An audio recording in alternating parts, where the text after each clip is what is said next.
Traffic Secrets, the underground playbook for filling your websites and funnels with your dream customers by Russell Brunson. Hey, my name is Russell Brunson, and I'm the author of Traffic Secrets, and today I'm going to read to you from the studio. However, before we get started, I want to make a quick informal introduction. I spent the past 15 years mastering the art and the science of getting the right people to come to my websites and my funnels with their credit card in hand. After learning how to do it for my own companies, I created simple frameworks to help entrepreneurs that I have the privilege of serving to get more traffic into their funnels. This book is a compilation of all of these frameworks. I'm a very visual learner, and so for each of these frameworks, I've actually sketched out doodles and put them inside the physical book, as well as screenshot examples and other charts and graphs to help make these concepts simpler to understand. You'll get a lot out of the audiobook even if you don't see the sketches, charts, and graphs, but you'll get even more if you do have them. Because of that, I do recommend reading along with the physical book as you listen to the audiobook. We've also put together a special PDF with all the sketches and examples for our audiobook listeners that you can download for free at trafficsecrets.com/audio-PDF. Thanks again for grabbing the audiobook, and I can't wait to help you get more traffic into your funnels. This book is dedicated to the entrepreneurs who I've been called to serve, my funnel hackers. You've made it possible for me to do a work that interests me and that I feel is meaningful and worthwhile. This final book in the Secrets trilogy was created to help you find more of the people who are waiting to hear your message. If this book helps you to reach even just one more person and change their life with your God-given gifts, then this work will have been a success. Forward by Dean Graziosi. $25,000. Did I hear 30? The voice of the auctioneer was fast, and the suspense built as the bidding got higher and higher. Yes, I said. $30,000 from the black-haired gentleman in the front. 40, a voice behind me said. 45,000 from the man in the back. 45, I said. $45,000. I couldn't see who was bidding against me, but when the auctioneer finally arrived at $50,000, I decided to stop bidding. To my surprise, so did the person behind me. The auctioneer yelled out, "Number 27, you win the bid." I was number 27. I won. I was bidding to name a commercial Virgin Atlantic plane. Yes, I know that may sound pretentious, but it was for a great cause. About 12 years before writing this, I was at one of Richard Branson's charity events. I had met Richard several years earlier when a friend and I raised a lot of money for his charity, Virgin Unite. At this charity event, I decided to go all in. Richard was paying all the bills for the charity, and 100% of the money we donated was going to help those who needed it most. Well, the gentleman 3 tables behind me had come to the same conclusion, which is why it was going to cost me $50,000 to name a plane. After I won the bid, Richard stood up and proclaimed, "Why fight over it, boys? I'll give it to both of you for $50,000. It's all going to charity."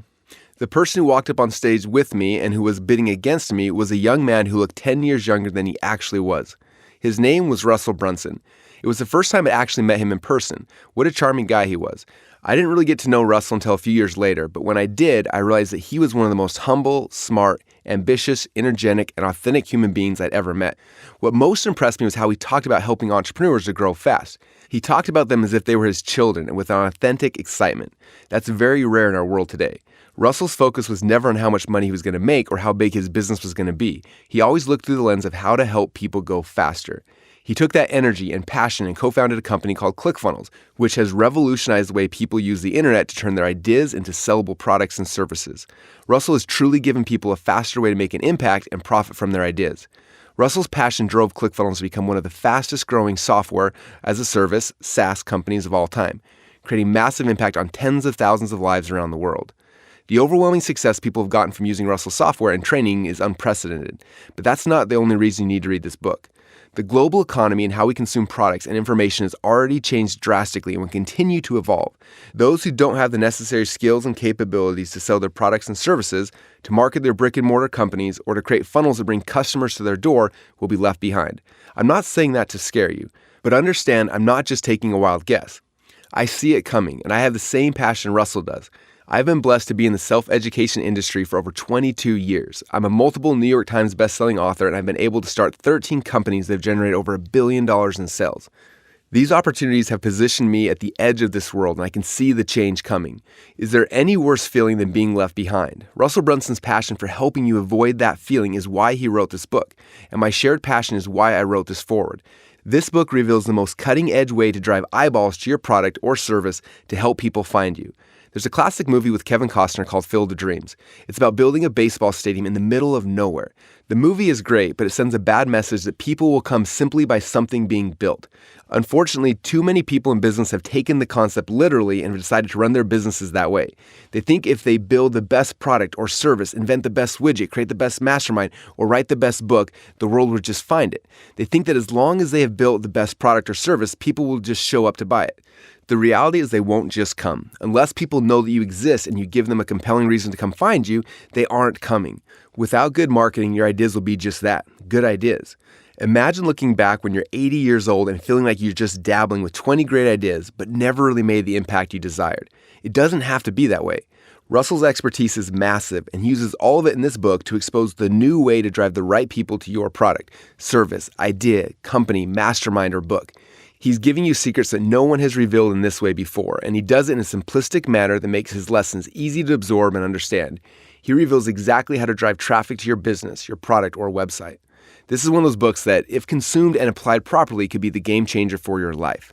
By the time you're done reading this book, you will understand so much more clearly why certain online companies are thriving and why others are struggling. You will understand why the businesses you started in the past didn't get the results you had hoped for. You might also realize that the reason why you're already doing so well and learn how you can do even better. The world has changed, and for those who don't know how to pivot, a life struggle may lie ahead. Or, less dramatic but equally sad, yours could be a life, a purpose unrealized.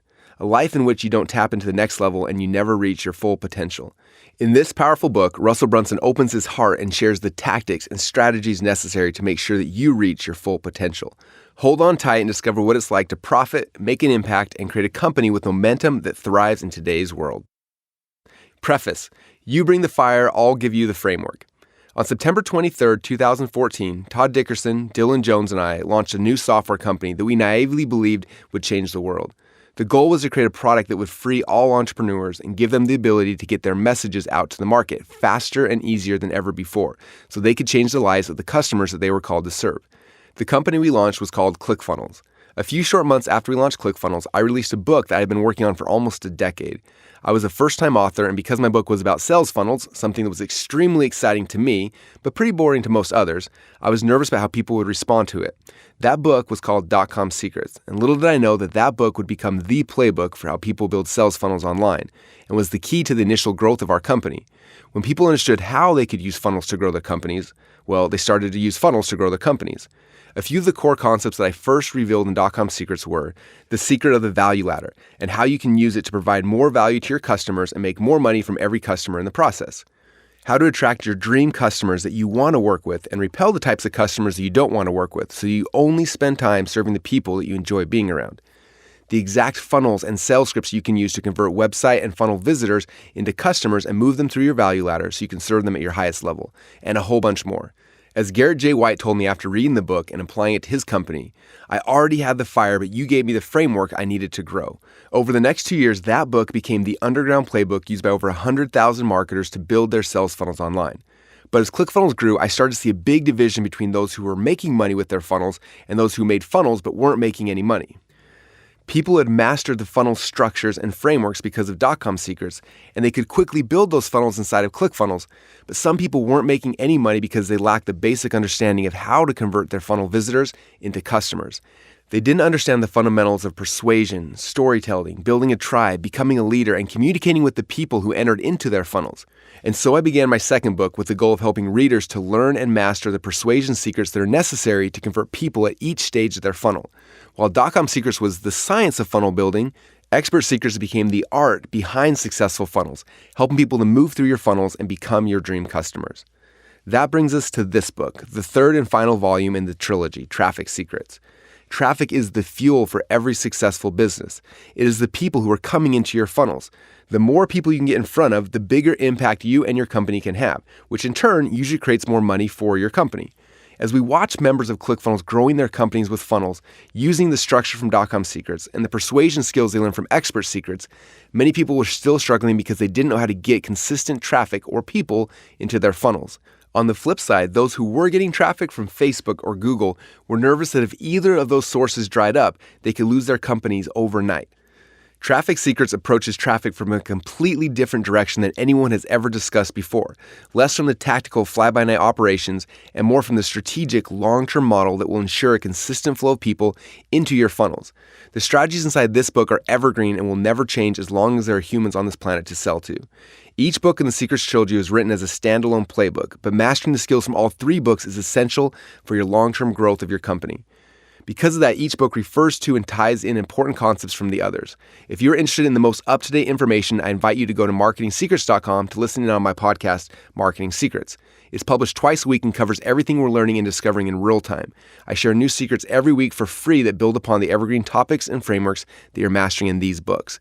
I hope that you can use this trilogy of books to change the lives of the customers you've been called to serve. Everything written in these three books is evergreen and focuses on concepts that have worked yesterday, are working today, and will continue to work tomorrow and forever. Introduction. There's a storm coming. April 27, 2018 was the day that my kids and I looked forward to for a long time. It was the opening night of the movie Avengers: Infinity War.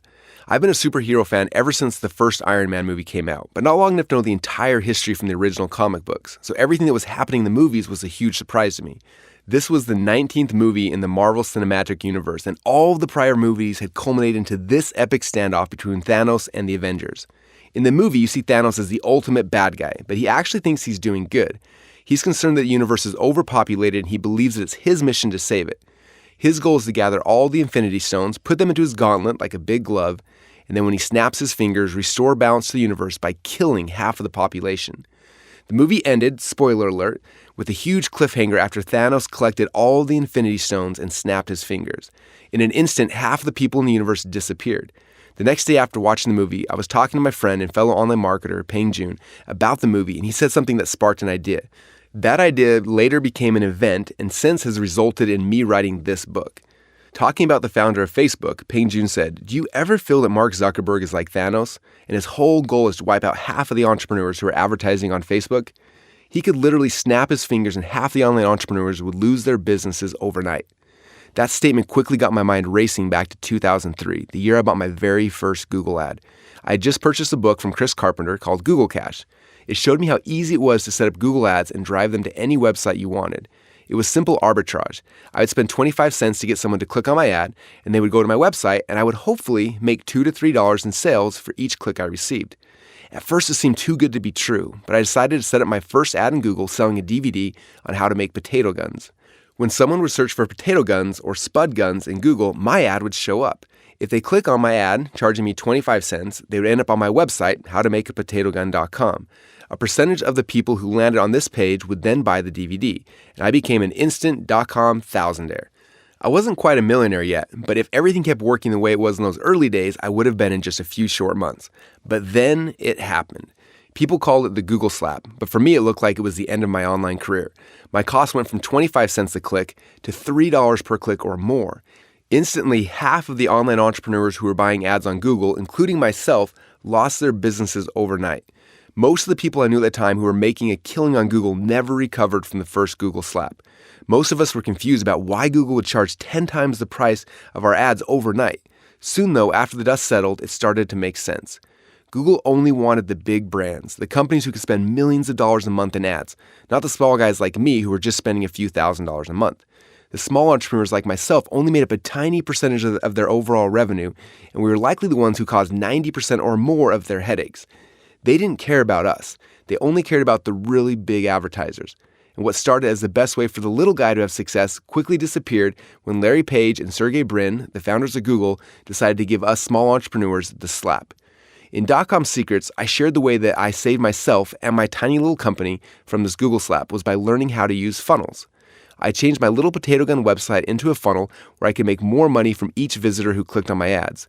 Google's costs didn't go down, so I found a way to pay for those costs. I would spend the $3 per click that Google wanted to charge me, but then I would make $5 to $6 from everyone who came into my funnel.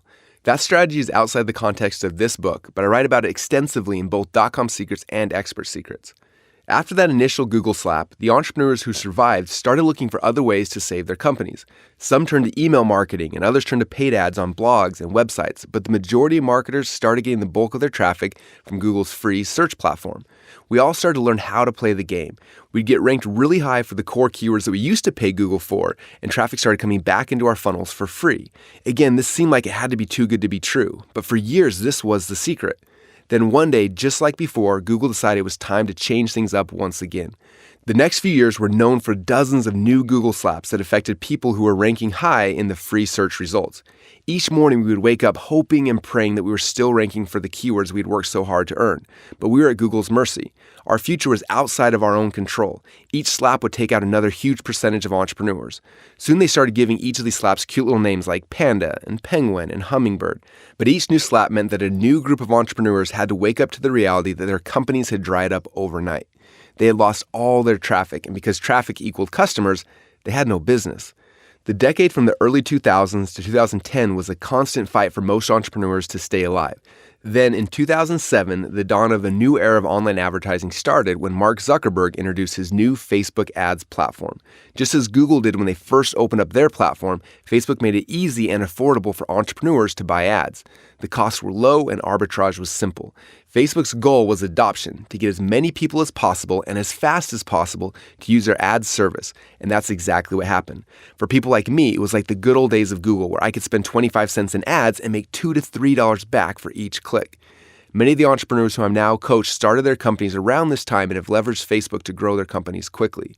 But for the marketers who have been around long enough to remember the earlier bloodbaths that Google and other platforms had put us through, the pattern of Facebook is almost identically matched what Google did when it started. Step number 1, the adoption. Make the barrier of entry easy to get everyone in and using the platform. Step number 2, the price hike. Slowly raise the prices to squeeze out the margins, killing off any entrepreneur who doesn't understand how to use funnels. And step number 3, the slap.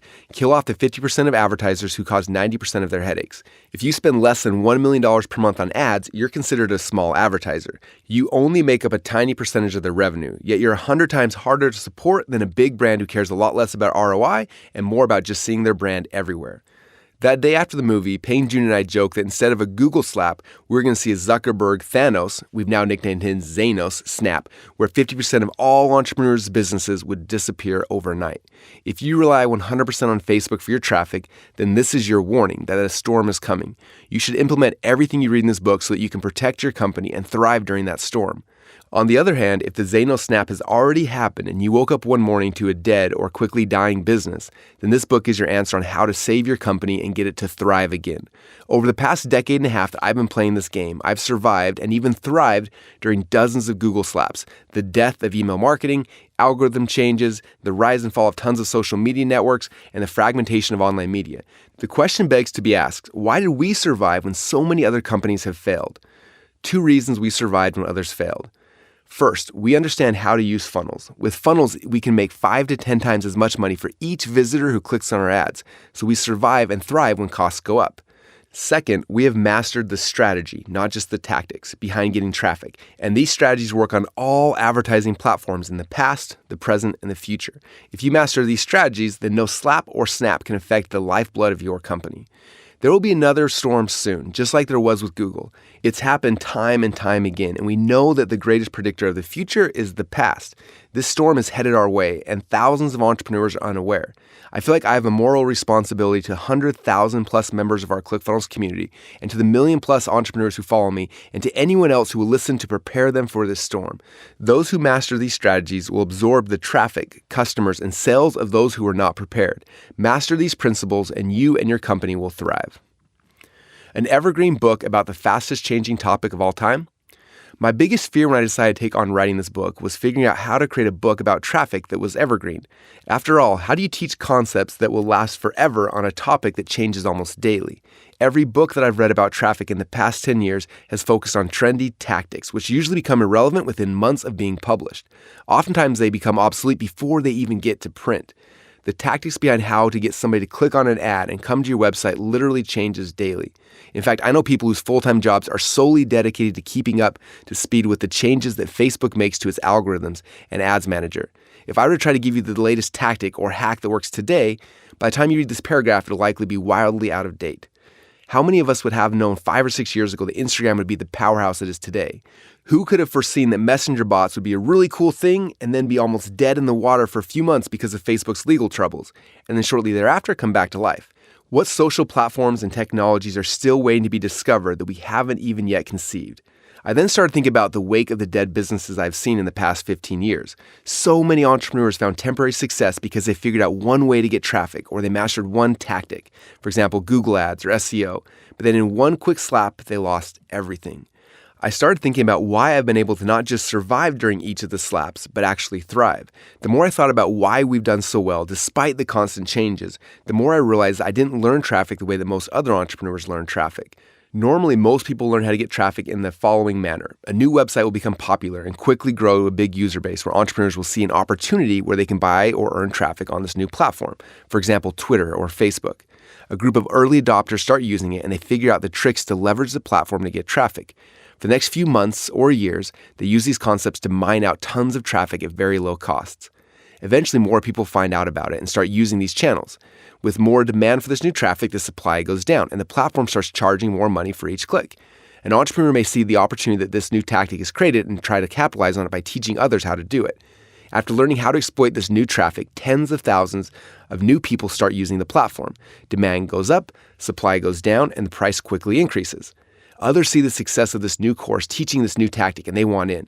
A few dozen copycat courses come out, and now there's a small army of people selling courses on how to leverage this new type of traffic.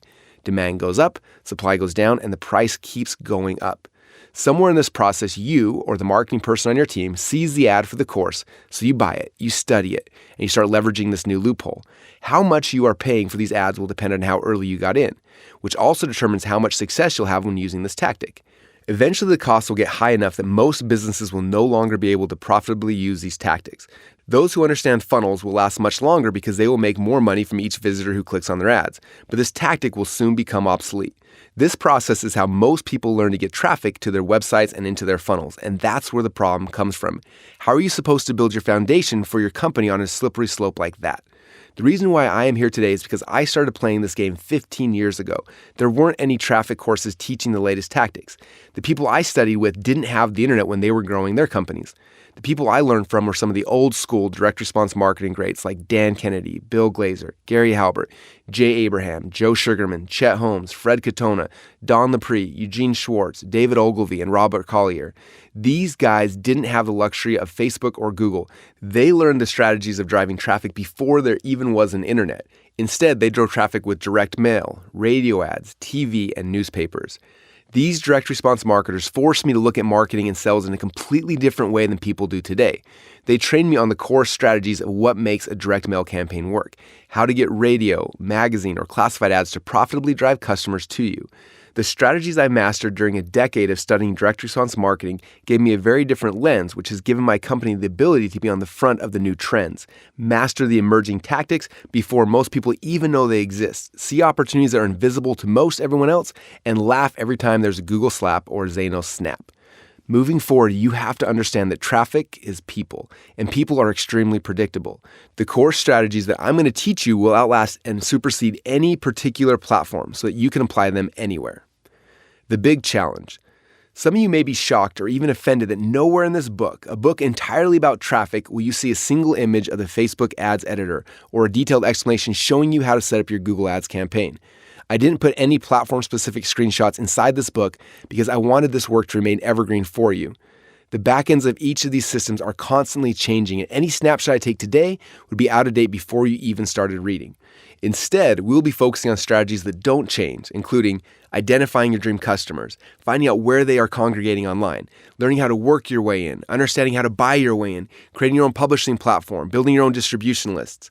All of these strategies have one big thing in common. When the storms come, the user interfaces change, or the traffic moves, they will still work. They leverage the big media properties such as Google, YouTube, Facebook, and Instagram when they are hot. But also when these platforms change, you can easily move to where the eyeballs go. It worked for me when I was forced to move from Friendster. Most of you don't even remember Friendster, do you? To MySpace to Facebook. And it will work when we have to move from Facebook and Google to the next big networks too. This book will give you the safety and security you need to know that your business, traffic, and leads are all on stable ground. In Section 1, you will learn how to identify exactly who your dream customers are, where you can find them, and how to get access to them. In Section 2, I will show you the simple pattern you can use to drive traffic into your funnels from any advertising network, including Facebook, Instagram, Google, and YouTube. I'll also demonstrate how mastering the simple pattern will unlock the doors to a consistent stream of traffic on any of these networks. Finally, Section 3 will reveal powerful growth hacking techniques that will help you to increase your traffic even if you don't have access to Facebook or Google or any of the other advertising networks. Mastering these growth hacks will give you the ability to build your traffic foundation on solid ground. I spent over 15 years learning and mastering these concepts and strategies, and I'm so excited to finally be able to share them with you right now. Section 1, Your Dream Customer. The phone rang. It was Chad. Well, he was Chad to me, but to his patients, his name was Dr. Woolner. Hello? I answered. Hey man, I know it's late, but do you have some time to talk? I'm in a really bad place right now. Sure, I quickly responded. I'll be right over. Just 5 years earlier, Dr. Woolner had graduated with his Doctor of Chiropractic degree. Shortly thereafter, he moved his family to Boise, Idaho to work as an associate chiropractor for a new clinic in town. His goal wasn't to work for someone else, though. While Chad was an amazing chiropractor, he's an even better entrepreneur, and he wanted to start his own practice. He went through the process of writing a business plan, getting a small business loan, remodeling a new office, getting logos designed, and everything else that goes into starting your own business. I knew that business had been slow ever since he had opened his doors, but I didn't know how slow until I got to his office that night. I'm not going to make it, he said. We're out of money and we have no way to get more patients in the door. I spent some time talking to him about the situation and gave him some possible ideas to get more business. He then said something that hit me like a ton of bricks. I went to college for 4 years to get my degree, and then I spent an additional 4 years at chiropractic college to become a chiropractor. Yet all that time, not once did they ever talk about how to actually get patients to come to my clinic. Isn't that unbelievable? They could lock up an entrepreneur for 8 years to teach them a skill, but not even spend 10 minutes showing them how to market that skill? To me, it's the biggest problem with our education system, and it's one of the biggest issues that plague new entrepreneurs in any market. They believe that if they build a great product or create an amazing company, the customers will automatically follow. I see entrepreneurs who will invest every last penny they have to create the products and services they think will change the world without ever considering who their dream customers are or how they're going to reach them. They'll happily invest in coaching, product creation, design, education, almost everything. But when you tell them to buy ads on Facebook or Google, they freeze. Or when you tell them they're going to have to put in their own time and sweat equity to get visitors organically, they often think that they're above it. Some think, my product is so good, I don't need to pay for traffic. Still, others believe that they're entitled to customers because they feel they built a better product than their competitors. So they wait, all the while thinking, if I built it, why aren't they coming?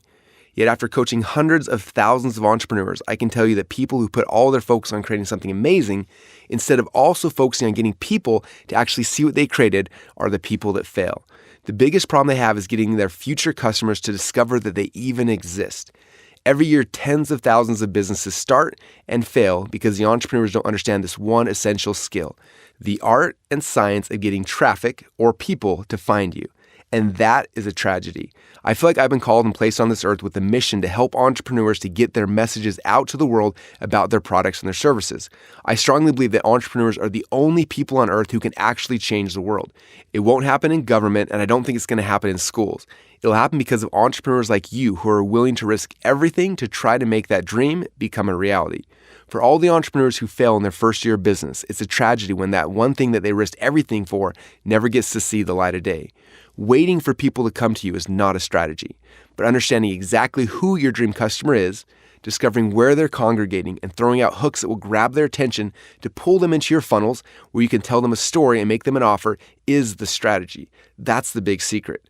The good news for Dr. Woolner is that after that night, he started geeking out on funnels. He built a client acquisition funnel and learned how to buy ads on Facebook and Google. His funnel now generates new patients for him 24 hours a day, 7 days a week, and to this day, he has a thriving practice. I'm assuming that if you're reading this book right now, you have a product or a service or a skill that you focus countless hours on mastering. This book will become your education on getting people to actually see your art. This section of the book will be focused on answering two very important questions. Question number 1, who is your dream customer? And question number 2, where are they congregating? When you have a perfect vision of who your dream customer is, it becomes easy to find out where they are congregating. On the contrary, if you don't have perfect clarity on who that person is, it's really hard to find them. When you have completed this section, you'll know exactly who your dream customer is and where they are hiding so you can get their attention long enough to tell them your story. Secret number 1, who is your dream customer? I don't know if Alexis will like this, said an executive at Sally Beauty Supply. Confused, my friend Perry Belcher said, what? He set down his new scented hand sanitizer that he had brought in to pitch at the meeting. He picked up his new UV nail polish, handed it to the group and said, okay, well, how about this product, he said. They looked at it, opened it up and smelled it. Yeah, I'm pretty sure Alexis won't like this one either, they replied. More confused than ever and now a little frustrated, Perry brought out his third and final product to pitch to them. In a similar fashion, they looked at the product, gave it a quick once-over and said, sorry, Alexis definitely wouldn't be interested in this one either. More frustrated, Perry looked at the two executives he was talking to and finally blurted, who is Alexis? Is she the decision maker? Why isn't she in this meeting instead of you two? Is she here? Can I just talk directly to her? I know that I can convince her that your company needs to sell these products. There was a moment of silence, and then both of the executives burst out in laughter.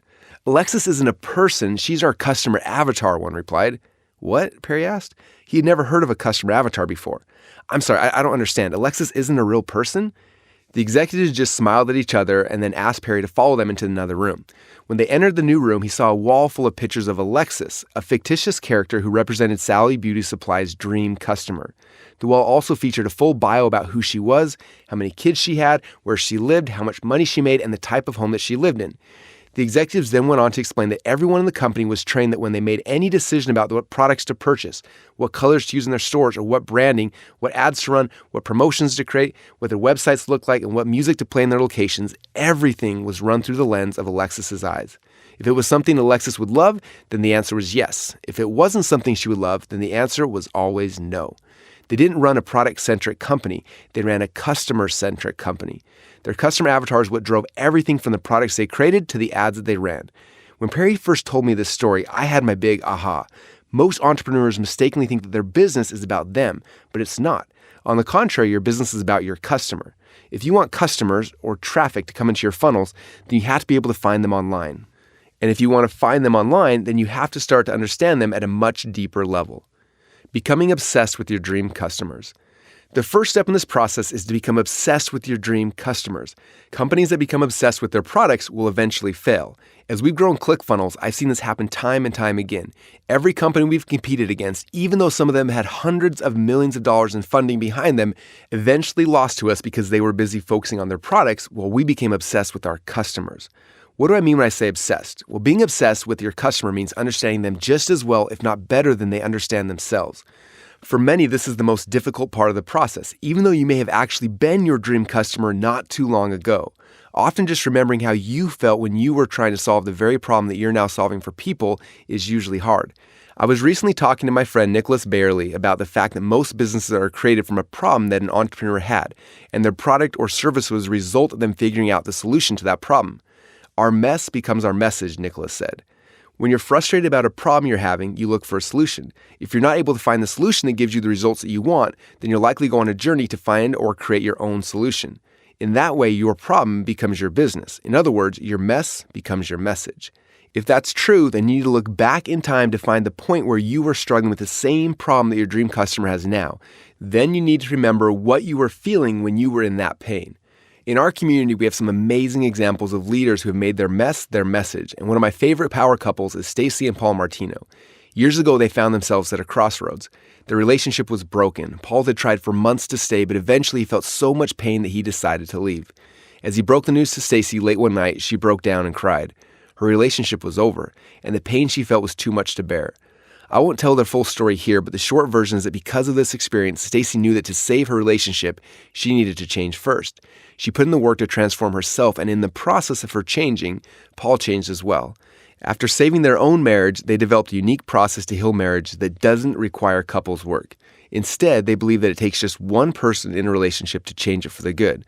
Their mess became their message, and now they've dedicated their lives to helping others find relief from the same pain that they felt years earlier.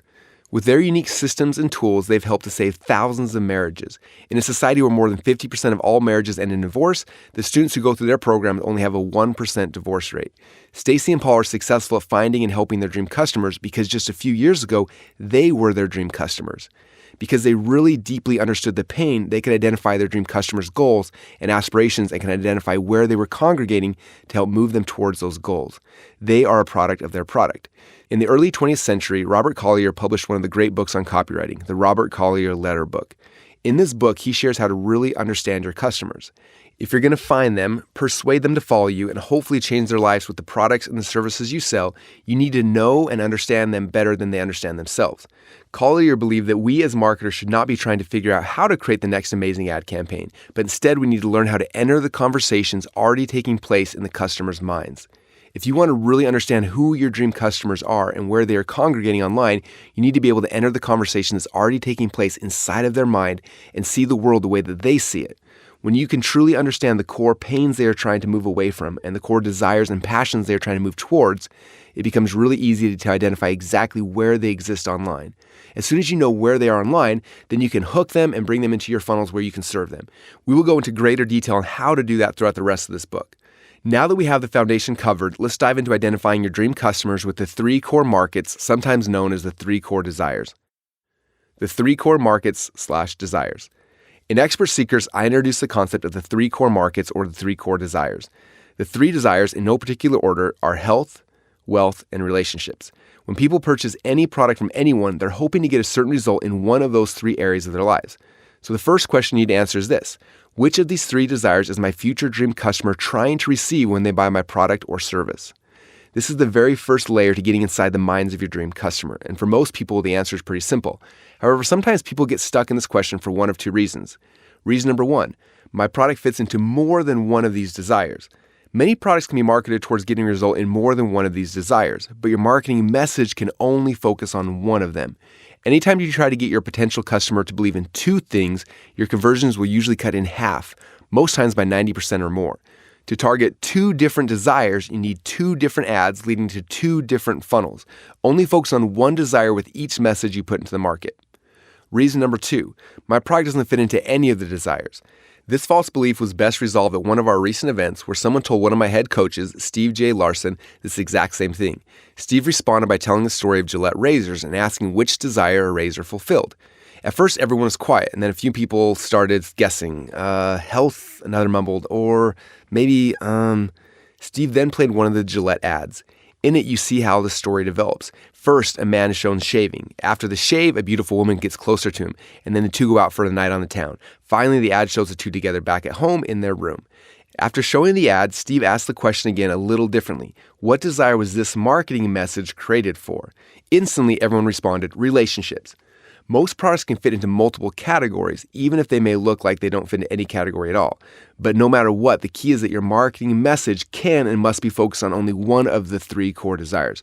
I want you to take a few minutes and decide which of the 3 core markets or desires your product or service currently fits into. Away from pain towards pleasure. Now that you've identified which core desire your product or service is focused on, the next step to entering the conversation inside your customer's mind is to understand which direction they are moving. Every human being on this planet is always moving in one of 2 directions when they make a decision: away from pain or towards pleasure. Moving away from pain. The first direction that people can be moving in is away from pain. Let me show you a few examples of moving away from pain for each desire. Health, moving away from pain. I'm overweight and I don't feel comfortable in my clothes. I don't have energy and I feel tired all the time. I hate what I see when I look in the mirror. Now, wealth, moving away from pain. I hate my job and I want to fire my boss. I have no money saved and I'm scared I could lose my job. Everyone around me makes more money than I do. Relationships, moving away from pain. I'm in a bad relationship and I don't know how to get out. I feel alone and I want to feel what love feels like. I feel awkward when I'm around people I don't know. Each of those statements above are conversations that people are having inside of their own minds. While these are broad examples, when I actually wrote down the thoughts that my particular dream customer was having, I did 3 things to try to understand the conversations they were having with themselves each day.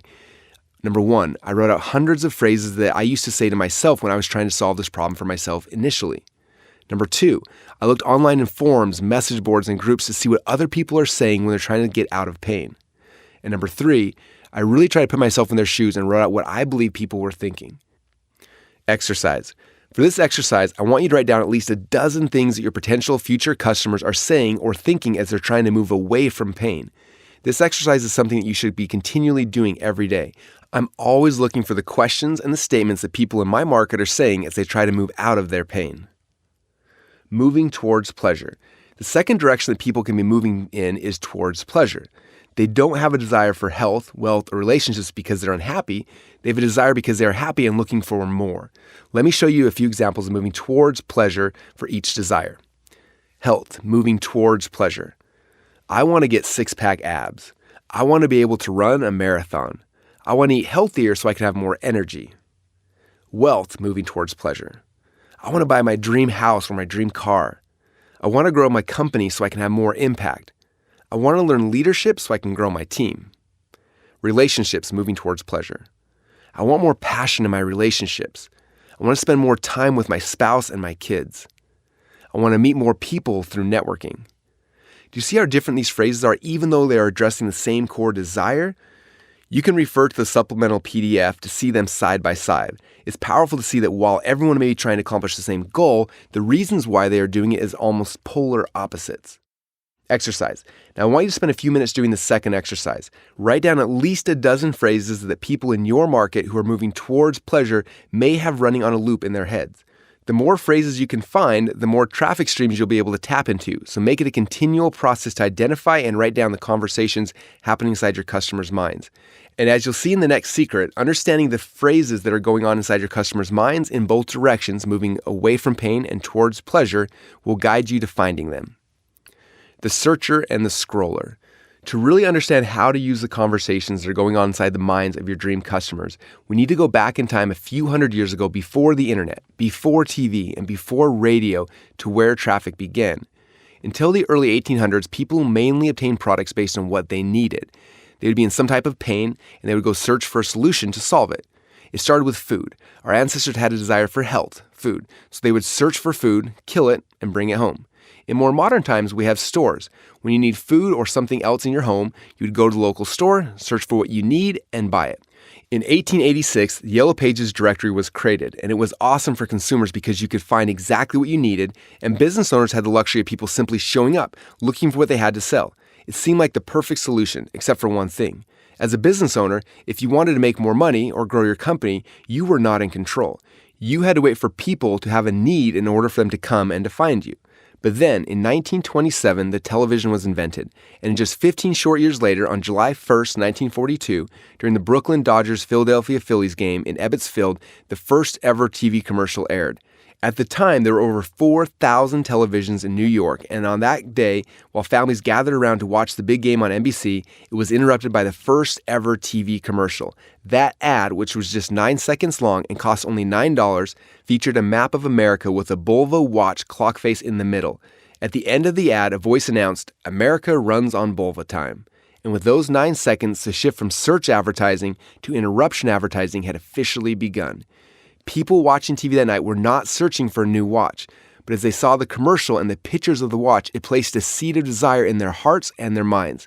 They didn't need this watch, but they wanted it. This TV commercial gave business owners a window where they could grab their potential customers' attention long enough to plant a seed of desire and show the perceived value of what they were selling. No longer would people only buy when they needed something. Now advertisers had the ability to create desire and sell people stuff that they wanted. This interruption advertising started happening in other types of media such as radio, newspapers, and direct mail. The process was simple. Get a captive audience, entertain or educate them, and then, when they have their full attention, interrupt them with your message. You can then grab their attention and create a desire for the product or service that you are selling. Nowadays, this type of interruption advertising happens every day around you, but I'm guessing you didn't realize how profound of an impact those advertisements actually made on your buying decisions. To show you how effective interruption advertising is versus traditional search advertising behind the scenes, I want to share with you a story from my friend Trevor Chapman.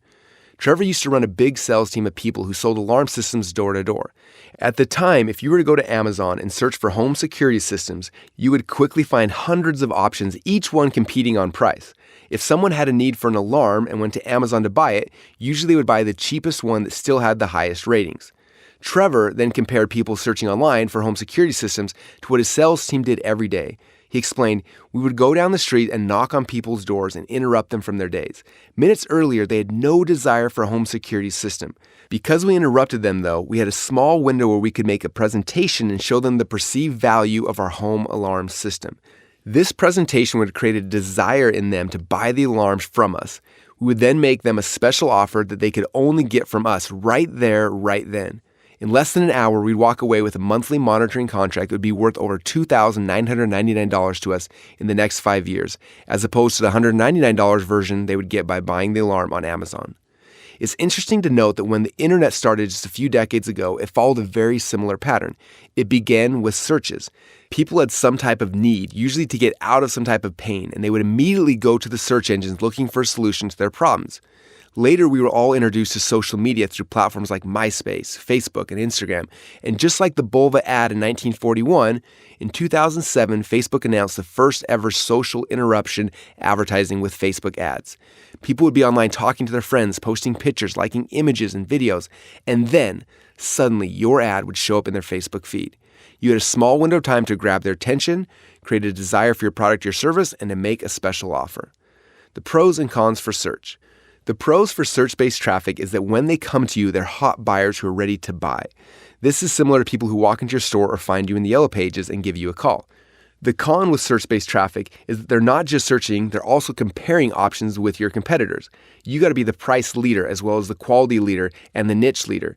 People who are searching are also researching all of those things. So until you become good at funnels and offers, you're likely to be trying to beat your competitors by lowering your prices.